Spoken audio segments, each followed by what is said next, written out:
So I was watching our brother Nehemiah Gordon talk about Matthew chapter 5 and verse 17, and actually all the way through to verse 19, where Yeshua talks about not one jot or tittle will pass away from the law and the prophets until the renewed heaven and earth come. And he was talking about how scribes would have what they would copy down from Tanakh matched to a master copy so that their writing or their transcription of the Hebrew letters and the Hebrew characters would be totally accurate.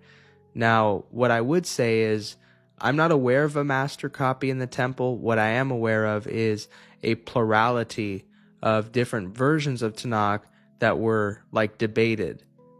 And in that case, that makes Yeshua's words even more profound, because he's saying instead of these different distortions or potential commentaries of Tanakh, because really the lying pen of the scribes turns the Torah and Tanakh into a commentary, he wants us following it pure and to the T. The reason why this is so profound is because we know that Yeshua came down from heaven and he says, I don't speak my own words. He says, I come to speak my Father's words. Whatever he tells me in the Spirit, that's what I say. And that corresponds to Deuteronomy 18, where we're told that the prophet whom God sends will speak his words and not his own. And what we see in the Gospels is this theme of Yeshua's miracles bringing judgment upon the people who refuse to believe him. Not because of the miracles themselves, but because of the claims he made actually being true and prophetically fulfilled, and everything that he said coming to pass, and also the fact that he taught the Torah and he led people back to the God of Abraham, Isaac, and Jacob.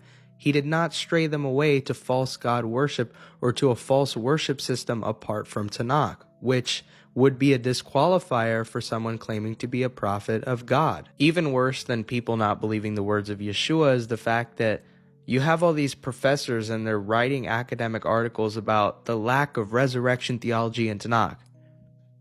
There is so much resurrection theology in Tanakh, you'd have to be blind not to see it. It's not just something unambiguously mentioned in Daniel chapter 12 and verse 2.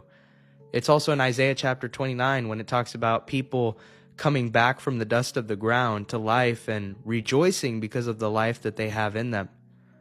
It's something so serious that the Pharisees said, if you do not believe in the resurrection of the dead, you will have no part in the world to come.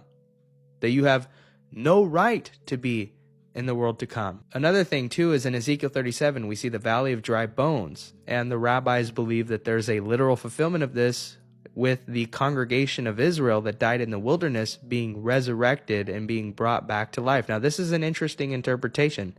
Not sure whether I believe it or not, to be honest, but I would accept that whether you're resurrected or not does not depend on how pious you were towards the Torah, particularly because when you get resurrected, the main purpose of that to begin with is so that you can go before God and get judged for the deeds that you did in your life.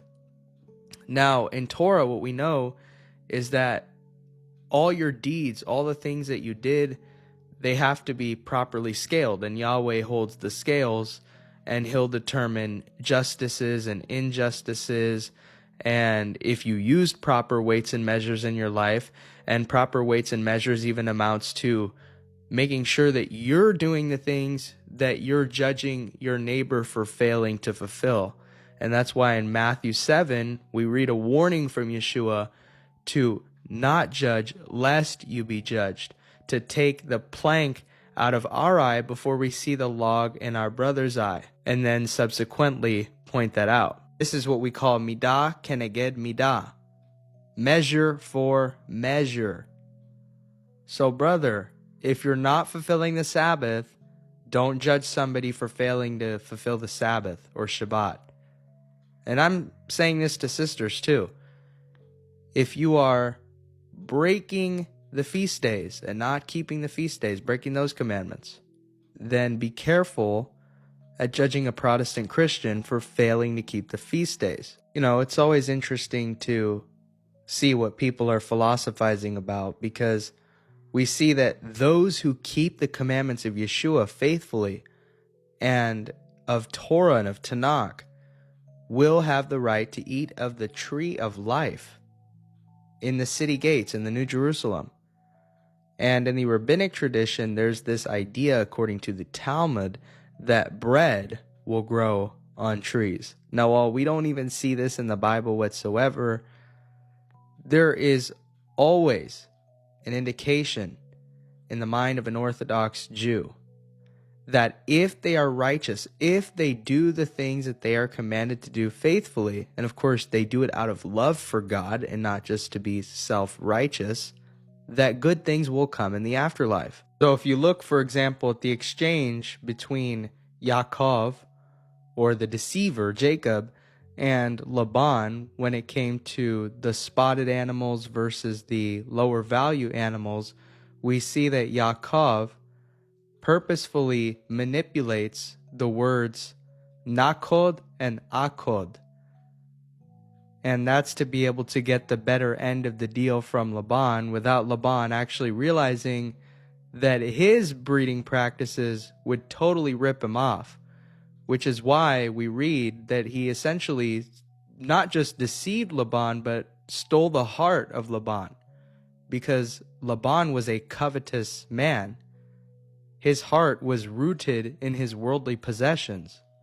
So of course, when Yeshua says not a single jot or tittle would change, he's saying that even the rescinding of a single Hebrew letter would end up having a deceptive outcome. So if you replace the nun with the ayin, let's say that Laban, for example, misheard or misunderstood Jacob as a result, then that changes the idea that he had of the transaction that was going to take place. In the same manner, if we alter any Hebrew letters or little characters or strokes or dots in the Tanakh, then we could come up with an entirely different meaning of a passage.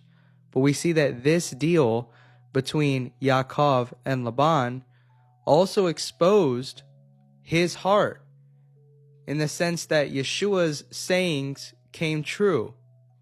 Where your treasure is, there your heart is also. So if you're a smart rabbi and you're intellectually honest, you acknowledge Yeshua as somebody who teaches the law and the prophets, like Rabbi Shmuley. I know not a lot of people are fans of him, I get why, but he's honest about what Yeshua came to do and what he taught. Whereas if you're another rabbi, and I see one all the time ranting on YouTube about the idol worshipers and crazy people that Christians are, then you're intellectually dishonest. Like, if you're saying that Christianity has no roots in Torah or Tanakh, or you're trying to say that Daniel 9 doesn't validate the Messiah because that's the only time that Mashiach was translated specifically to Messiah, when it can have different meanings besides that, then you're just not looking at the New Testament from an objective lens. I mean, I get it. One thing that really doesn't help is the Protestants trying to turn the apostles of the New Testament into a bunch of Hellenists and pagans and people who syncretize with the world, and trying to turn Yeshua into somebody who speaks Aramaic and doesn't understand the Jewish culture and doesn't really understand Hebrew, doesn't really understand Hebrew concepts, comes to lead people astray.